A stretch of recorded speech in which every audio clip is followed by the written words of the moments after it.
ఓం శ్రీమాత్రే నమః. నిత్య అర్చనకు స్వాగతం. కంచి కామాక్షి అమ్మవారి దేవాలయంలో బంగారు కామాక్షి అర్చన చేస్తూ ఉండేది ఒక కుటుంబం. మహమ్మదీయులు దండయాత్ర చేస్తున్నారని అక్కడ నుంచి బయలుదేరి తిరువాయూరు వెళ్లిపోయారు. వాళ్ళు అక్కడ త్యాగరాజస్వామి కోవెల అని ఆ త్యాగరాజస్వామి దేవాలయంలో బంగారు కామాక్షి విగ్రహాన్ని పెట్టి పూజ చేస్తూ ఉండగా ఆ కుటుంబాన్ని తంజావూరు మహారాజు గారు తంజావూరు రమ్మని అడిగారు. అలా తంజావూరు వెళ్లిపోయి అక్కడ ఉన్నటువంటి దేవాలయంలో ముఖమండపంలో బంగారు కామాక్షిని పెట్టి పూజలు చేసేవారు. అమ్మవారిని రక్షించుకోవడానికి ఆ కుటుంబం పడినటువంటి పాటలు చూస్తుంది అమ్మవారు. మీకు ఎంత భక్తిరా నేనంటే అనుకుంది.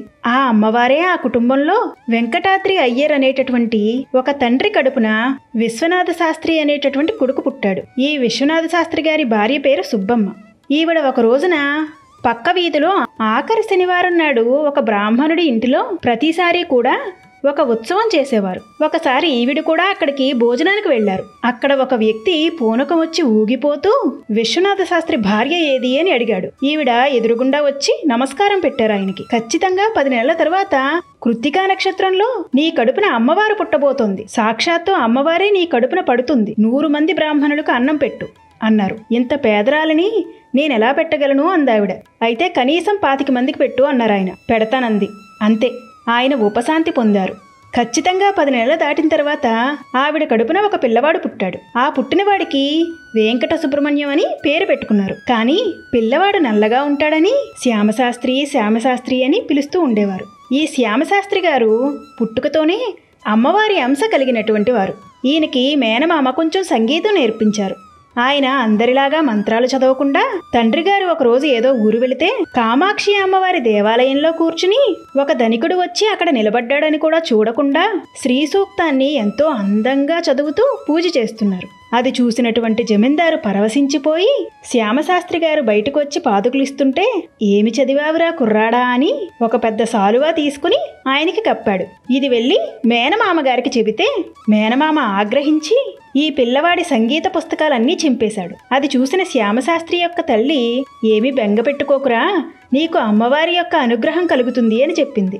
ఆ ఊరు చాతుర్మాస దీక్ష చేయడానికి సంగీత శాస్త్రి గారు అనబడేటటువంటి ఒక మహానుభావుడు అక్కడికి వచ్చారు. ఆ సంగీత స్వాముల వారు 3 సంవత్సరముల పాటు ఆ ఊరిలోనే ఉండి ప్రతిరోజు అసుర సంధ్య వేళలో శివాలయంలో నర్తన చేస్తూ ఉండేవారు. ఆయన శ్యామశాస్త్రి గారికి సంగీతం నేర్పించారు.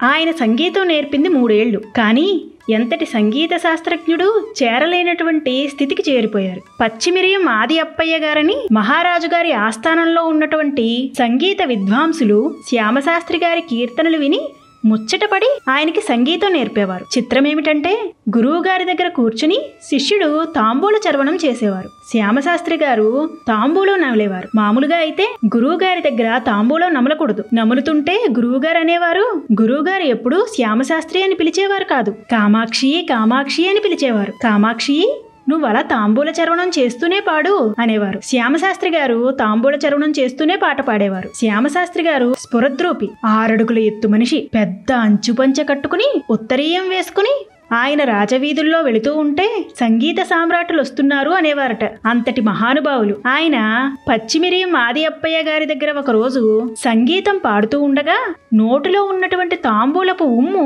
గురువుగారి కండువా మీద పడింది. గబగబా పరిగెత్తుకుని వెళ్లి చెంబుతో నీళ్లు తెచ్చి ఆ కండువా కడగబోయారు. అప్పుడు గురువుగారు అన్నారు, నాయనా, నేను నీకు సంగీతం నేర్పింది ఎప్పటికైనా నీ తాంబూలపు ఉమ్ము నా మీద పడకపోతుందా అని. నాకు తెలుసురా నాయనా, నువ్వు పురుష రూపంలో ఉన్న కామాక్షివి. అమ్మవారే నీ పెద్దవాళ్లు చేసిన సేవకి ఇలా అవతరించి సంగీత శాస్త్రజ్ఞుడిగా వచ్చింది. నీ నోటి వెంట వచ్చిన కృతులు కొన్ని వేల సంవత్సరముల పాటు సంగీత విద్వాంసులు పాడుకుని తరిస్తారు. అందుకే త్యాగరాజు గారు, ముత్తిస్వామి దీక్షితర్ గారు, శ్యామశాస్త్రి వారు ముగ్గురు సంగీతానికి త్రయమని పిలుస్తారు. అమ్మవారి అనుగ్రహంతో అమ్మవారి అంశతో పుట్టినటువంటి వారు శ్యామశాస్త్రి గారు.